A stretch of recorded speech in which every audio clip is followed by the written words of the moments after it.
¿Qué tal? Sean bienvenidos y bienvenidas a una nueva edición de este programa especial Descifrando el Coronavirus. Con la llegada de la COVID-19 a nuestras vidas, definitivamente no es raro que hayamos sentido ansiedad, preocupación, temores e incluso mucha angustia. Por eso hoy vamos a dedicar el programa a la ansiedad y la depresión. Nos acompaña la doctora Margarita Reyes Zúñiga, quien es médico psiquiatra y especialista en medicina del sueño. Ella está adscrita al Instituto Nacional de Enfermedades Respiratorias. Doctora, bienvenida a nuestro programa. Gracias. ¿Qué pasa con el estrés y la ansiedad?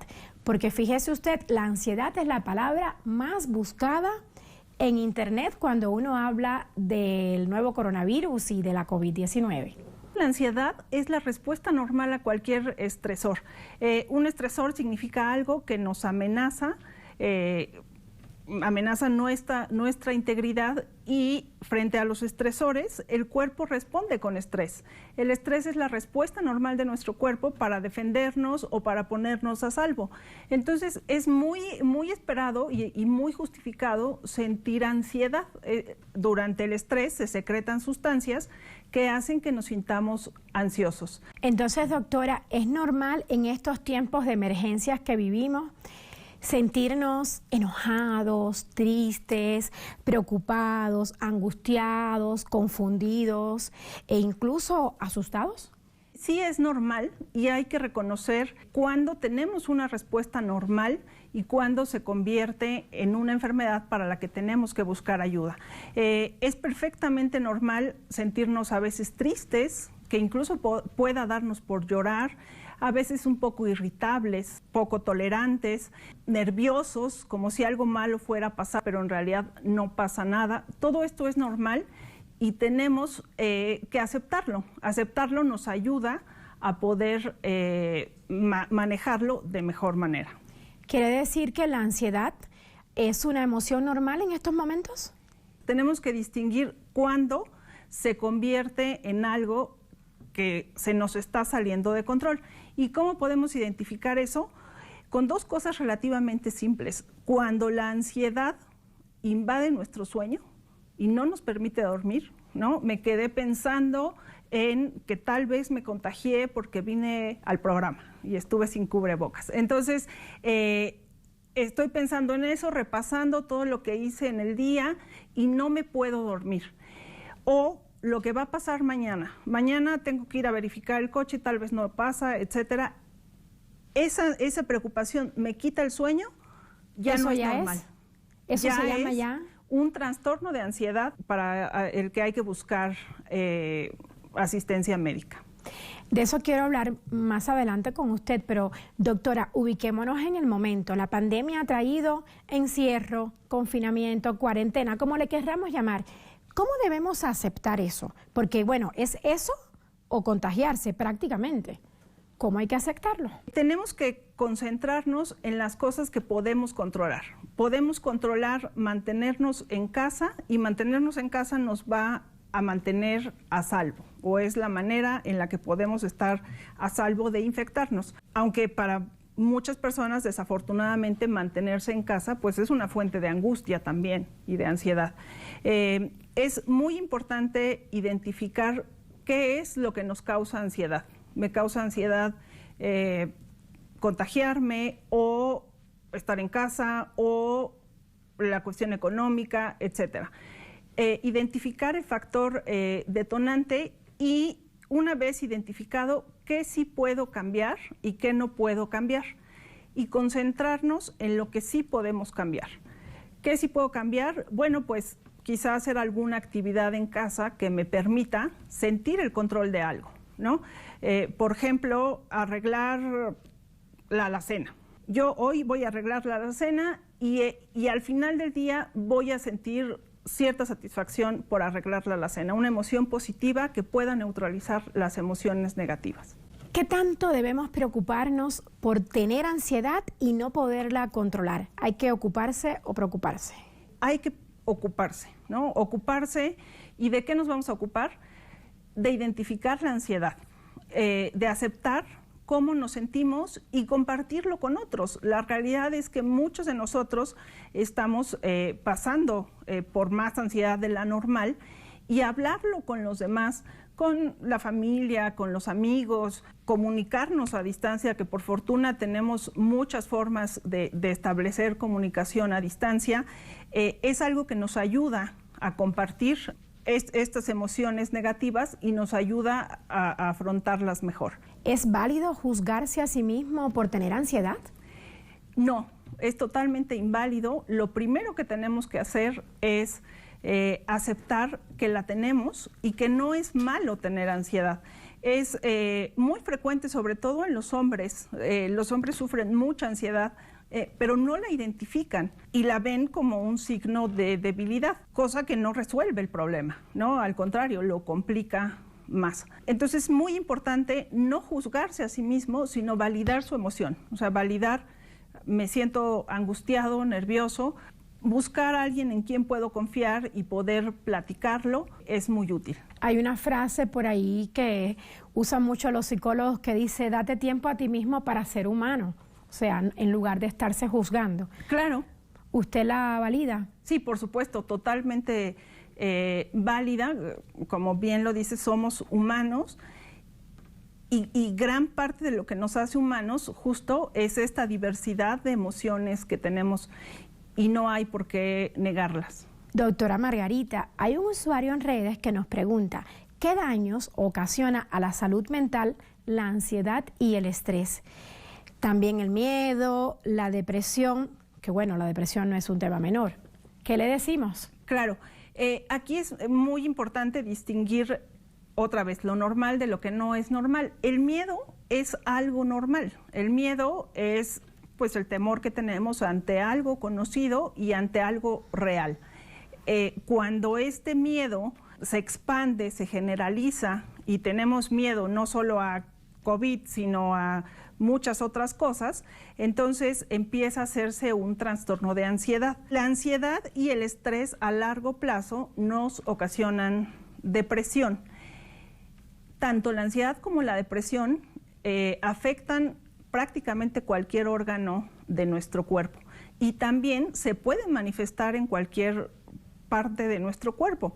Es muy común que los pacientes sientan que les falta el aire cuando en realidad tienen ansiedad, o que les va a dar un infarto y que sienten opresión en el pecho cuando en realidad tienen ansiedad, o que tienen problemas gastrointestinales, van con el gastroenterólogo y lo que tienen es ansiedad. Entonces, esos síntomas ocurren porque la adrenalina está afectando nuestro intestino o los músculos, etcétera. La ansiedad, el estrés, la depresión también afectan el sueño, y el sueño, a su vez, o la falta de sueño, tiene repercusiones en muchas esferas de la vida.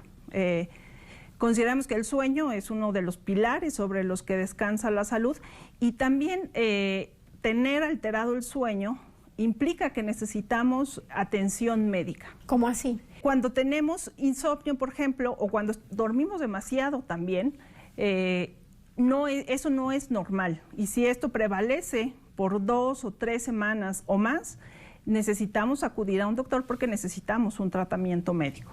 ¿A un doctor es a un psiquiatra? A un doctor es a un psiquiatra, que es el que generalmente sabe de todos estos aspectos. Es muy frecuente que los demás médicos vean pacientes con ansiedad, pero más bien ven las consecuencias de la ansiedad, no tratan la ansiedad. ¿Cuántas horas hay que dormir entonces? Eso es una pregunta muy importante y es algo que no sabemos. Idealmente un adulto debe dormir entre 7 y 9 horas. Dormir menos de eso es tan malo como dormir más de eso. El sueño es uno de los pilares sobre los que descansa la salud. El sueño nos permite mantener la homeostasis a nivel inmunológico. El sueño nos ayuda a recuperarnos de infecciones y nos ayuda a que nos enfermemos menos. Curiosamente, en encuestas realizadas, un síntoma de los más prevalentes durante la pandemia a nivel poblacional es el insomnio. El sueño también nos permite tener una adecuada salud cardiovascular. Los pacientes que duermen menos de las horas que deben dormir tienen más riesgo de tener hipertensión o infartos al miocardio. Dormir menos de 7 horas es algo que contribuye a la obesidad. Entonces, de ahí la importancia de dormir bien y cómo cuando el sueño está alterado, todo lo demás empieza a mostrar consecuencias. Súper importante lo que nos acaba de decir, y eso también incluye a los niños, porque se dice que los niños tienen que dormir mínimo 9 horas, ¿cierto? Por supuesto, los niños en edad escolar deben dormir entre 9 y 11 horas. Otra de las funciones muy importantes del sueño es algo que se llama poda sináptica. La poda sináptica es tal cual, ¿no? Como cuando viene el jardinero a podar el arbolito porque ya le crecieron hojas así desordenadas. Durante el sueño hay comunicaciones en nuestro cerebro que no son útiles y se deshacen, ¿ok? Es como yo les digo a los pacientes, durante el sueño se limpia el disco duro para poder tener el cerebro fresco para recibir nueva información. Entonces, esta también es otra de las funciones muy importantes en los niños, ¿no? Donde la plasticidad cerebral está todo lo que da y necesitan dormir tiempo suficiente para poder tener un funcionamiento adecuado. Importantísimo esto que nos acaba de decir, es una precisión importante. Los adultos deben dormir de 7 a 9 horas y los niños de 9 a 11 horas. Esto es una forma de prevenir justamente la ansiedad, que es el tema de nuestro programa. Le propongo hacer una breve pausa. Al regreso, conversaremos más sobre este tema de la ansiedad. Ya volvemos.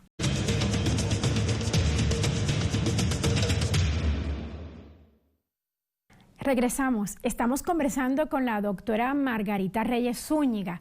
Ella es médico psiquiatra, especialista en medicina del dormir y está adscrita al Instituto Nacional de Enfermedades Respiratorias de México, y por eso es que hoy está aquí con nosotros, doctora, hablando de ansiedad, de sueño, de estrés, de depresión.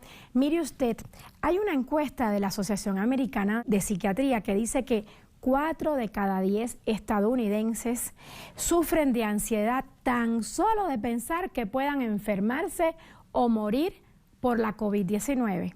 ¿Qué significa esto, doctora? Bueno, significa que tenemos un problema muy grande. Estas cifras se reflejan o reflejan la realidad de todos los países del mundo. México no es la excepción. Tenemos encuestas nacionales donde la prevalencia de ansiedad es hasta del 50%. El temor más claro puede ser a contraer la enfermedad. Sin embargo, a pesar de persistir este temor, a pesar de no tener algún factor de riesgo, esto es sumamente importante identificarlo y poder tratarlo o poder manejarlo para que no se convierta en un trastorno de ansiedad y todas las consecuencias que este conlleva, o en un episodio depresivo. Tenemos altísimas cifras de prevalencias de ansiedad y depresión, por ejemplo, en México, ¿no? Que yo creo que representa bien a América Latina desde hace tiempo, o sea, desde antes de la epidemia. La prevalencia de ansiedad y depresión es hasta 3 veces la prevalencia de diabetes. Y todos conocemos muchos diabéticos. Imaginemos, multiplicado por 3, es la prevalencia de trastornos de ansiedad. Después de la epidemia, estas cifras se han duplicado. De ahí que se llame la segunda epidemia, ¿no? De daños a la salud mental. El gran problema de las enfermedades mentales, hablando de ansiedad y depresión, es el estigma que existe y lo que se ocultan, ¿no? Yo puedo decir por aquí arribita, pues sí, yo padezco de la presión alta, no sé qué, pero nunca digo que estás deprimido, que estoy deprimida, o que tienes trastorno de ansiedad, o que estoy tomando un antidepresivo, porque todo mundo, uno es que a mí me da miedo decir, ¿no? Ay, no, ¿qué van a decir de mí?, etcétera, y otro es que todos van a decir, ¿y por qué? No, pues está loca, sí, con razón, ya se veía medio rara, etcétera. Entonces, es muy importante identificar los síntomas y poder validarlos nosotros mismos y decir, yo tengo depresión y estoy muy bien con el tratamiento. Hay otra pregunta sobre eso y nos las hace un usuario de las redes de @TelesurTV. Nos pregunta, mientras más ansiosos estamos, ¿más sugestionables nos volvemos? Claro, eso es sumamente importante y ahorita más. Es muy frecuente que se confundan los síntomas de ansiedad con síntomas de COVID, ¿no? Por ejemplo, la sensación de falta de aire, que es típica. O la opresión en el pecho. O la opresión en el pecho, que es típica de un ataque de ansiedad, pues también es típica de COVID. ¿Y cómo diferenciamos? ¿Cómo sabemos si lo que tenemos es un ataque de ansiedad o es COVID? Un solo síntoma no hace un diagnóstico. Entonces hay que ver en torno a ese síntoma si hay otros síntomas. Otra vez, si le preguntamos al paciente que llega con sensación de falta de aire, ¿cómo ha estado durmiendo? Y dice, no, doctora, fíjese que llevo 3 meses sin poder dormir bien, ¿no? Me cuesta mucho trabajo, a veces hasta me tomo unas copas porque solo así me quedo dormido. Ah, ok. ¿Eso es entonces? Eso es ansiedad. Ansiedad, de plano. Ajá. O si me dice, tengo falta de aire y fíjese que ayer tuve fiebre de 39, no, yo le voy a decir, vaya y hágase la prueba de COVID, ¿no? Entonces tenemos que buscar otros síntomas. ¿Qué podemos buscar de síntomas? Yo en mi casa sí tengo sensación de falta de aire. Bueno, ¿cómo he estado durmiendo? ¿Cómo ha estado mi estado de ánimo? Si he estado irritable, poco tolerante, si de pronto me da por llorar o me dicen cualquier cosita y ya exploto, si he comido de más o de menos, si ha cambiado mi peso, si he dejado de hacer las cosas que antes hacía. Todo esto son síntomas de ansiedad. Todos estos son síntomas de ansiedad. Si esto ha pasado 3 semanas o más, necesitamos buscar a un médico especialista, en este caso el psiquiatra. Algo de eso nos decía antes. ¿Ir a un psiquiatra es porque uno está loco o es porque uno necesita tratar otros trastornos como ansiedad, estrés, depresión, etcétera, etcétera? Aclarenos eso, doctora. Tenemos que luchar con un estigma que tiene 1500 años en este planeta y que además nos hace mucho mal. El psiquiatra es un médico como cualquier otro médico, solo que se especializa en una parte muy delicada que es el cerebro, para la cual tampoco tenemos muchos elementos para hacer visible la enfermedad. Es decir, tú puedes sentirte mal, te duele la cabeza, tienes sudoración, dices, se me subió la presión. Vas al cardiólogo, te toma la presión y el cardiólogo te dice, tiene la presión muy alta, 140, 100, y eso es muy alto. Pero vas al psiquiatra y el psiquiatra no tiene una forma de medir cómo te sientes, porque no existe, ¿no? O que si te toma una muestra de sangre, vea o no que estás enfermo. Eso es algo que también ha limitado un poco, ¿no?, la falta de aceptación del psiquiatra. Los pacientes siempre nos dicen, ¿y no me va a hacer estudios? No, por fortuna y por desgracia, el diagnóstico en psiquiatría es clínico, o sea, no necesitamos hacer estudios, basta ver al paciente, interrogarlo, ver cómo se viste, etcétera, para poder decir, está deprimido. Justamente hablando de cuándo ir o no al psiquiatra u otro especialista, es el tema de cómo ha afectado la COVID-19 a los adultos mayores. Digamos, se están dando muchos casos de que para proteger a los abuelitos, a las personas mayores a 70 años, no se les hacen visitas. Pero esto ha incrementado la depresión y la ansiedad porque están encerrados y no tienen contacto humano con nadie más que con la persona que le trae tal vez la comida. ¿Usted qué recomienda cuando un abuelito se siente así todo estresado, ansioso o que empezó con falta de sueño? Es un grupo muy vulnerable y además un grupo que está también históricamente muy abandonado. Lo primero es que como adultos que estamos alrededor o que tenemos, digo, todos tenemos un abuelito o un papá, una mamá que ya son adultos mayores, pues tenemos que hacernos el propósito de estar en contacto con ellos, ¿no?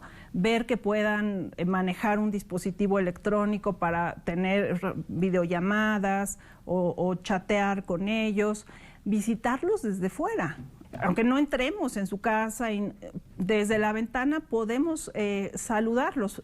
Igual que podemos llevarles algo ¿no? Comida, ellos también pueden elaborar algo que nos den para que se sientan útiles, ¿no? Esto es muy importante. Por ejemplo, pues sí, la abuelita le tejió un suéter a la nieta y ya, pues va a ir por el suéter para que se lo ponga cuando salga de bla, bla, bla. Entonces, es muy importante que los que estamos fuera no abandonemos, mantengamos canales de comunicación y que el adulto mayor, igual, si tiene algún síntoma, lo comunique para buscar ayuda. Ahora los niños, ¿cómo podemos ayudar a los niños a encontrar maneras positivas para que se expresen, para que expresen sus sentimientos y adaptarse a estos nuevos tiempos de emergencia? Es muy importante que nos centremos en qué necesita el niño. Hay una frase que a mí me gusta mucho que dice, si un niño hace una pregunta es porque tiene capacidad de entender la respuesta. Entonces, a este respecto, si un niño nos pregunta, ¿por qué mi papá no sale del cuarto? Porque está enfermo y tiene que estar aislado y nos puede contagiar. Vamos a explicarle lo que nos pregunte con las palabras más sencillas. No le damos más información, pero sí lo que nos pregunte. Y es importante también, pues, la interacción con ellos, jugar un rato, aunque sean 10 minutos, 20 minutos, y también, si es posible, incluirlos en la rutina de cuidar a los demás. ¿Cómo explicarle a un niño de 3 o 5 años que su mamá se ha contagiado de COVID y no puede abrazarlo, no puede besarlo, no puede darle de comer, no puede estar en las clases virtuales con él? ¿Cómo explicárselo? Es algo sumamente difícil, sobre todo cuando la mamá, pues, es la cuidadora principal del niño. Hay que decirle, ¿no?, con palabras que pueda entender, que su mamá está descansando porque no tiene mucha energía, porque está enferma, porque tiene gripa, porque tiene mocos, y que eso va a pasar en un tiempo. Que mientras ella puede hacer un dibujo para él o se pueden comunicar de alguna otra manera. Igual si el niño ya puede y tiene la disponibilidad de de establecer comunicación por videollamada, etcétera, pues hacer esto. Doctora, hay otro grupo proclive a sufrir estrés y ansiedad en estos tiempos de pandemia. Son los médicos, las enfermeras, el personal de salud en general.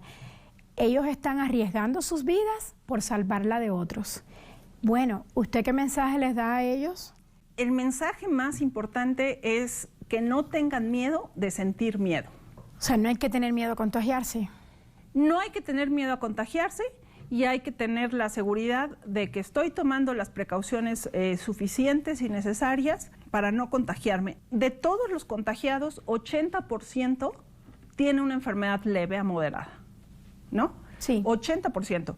15% tiene una enfermedad moderada y 5% tiene severa. una enfermedad grave. ¿Qué elementos tengo para yo estar en ese 80%? Bueno, pues, no sé, soy mujer, no tengo hipertensión, no tengo, ¿no? Obesidad, no diabetes, tengo obesidad, no tengo comorbilidades. No tengo diabetes, exacto. ¿Qué fortalezas tengo, no? Y cualquiera debe tener al menos una fortaleza. Entonces, hay que pensar en esto también. O sea, hay 80%, 95% de probabilidades que si me enfermo, sea leve, moderado y no pase nada.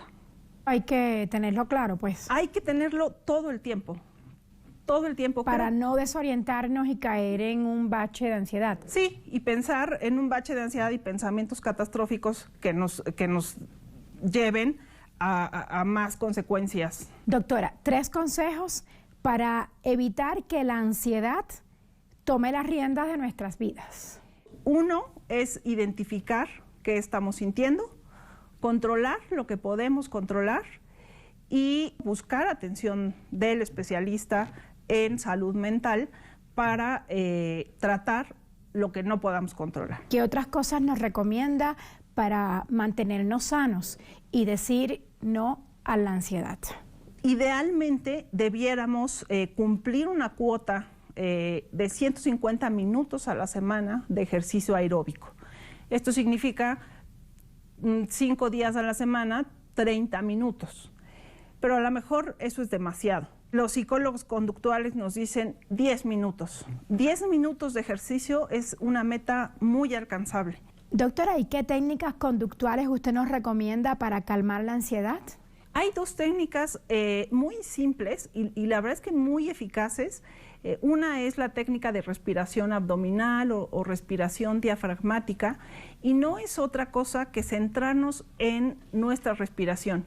Inhalamos, bueno, primero tenemos que poner las manos en el abdomen, debajo del ombligo. Cuando inhalamos, nuestras manos se desplazan y tenemos que ver y sentir ese desplazamiento.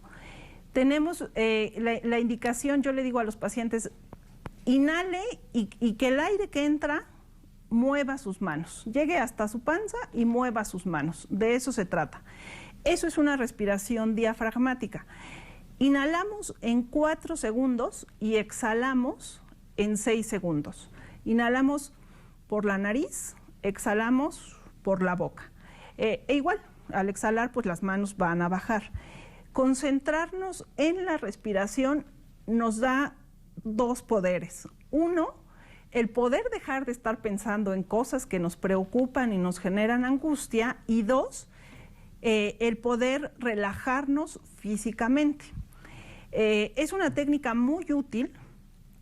Podemos hacerla cuando estamos acostados y de pronto despertamos y ya no podemos dormir, o podemos hacerla en cualquier momento. Podemos hacerla en la oficina, en el coche, etcétera. Y la otra técnica es la técnica de relajación muscular progresiva. Esta técnica consiste en contraer y relajar los distintos grupos musculares, ya sea de manera descendente o ascendente. Con estas recomendaciones, doctora, nos vamos a despedir. Hacer ejercicios de 10 a 30 minutos, al menos 5 días a la semana, seguir las rutinas que teníamos antes, dormir bien, alimentarse bien. Y bueno, si uno se siente angustiado, que eso nos pasa a todos, lo que hay que hacer es respirar, respirar y volver a respirar, ¿cierto? Gracias, doctora. Nos vemos en 7 días para seguir hablando del coronavirus y sus consecuencias. Hasta pronto.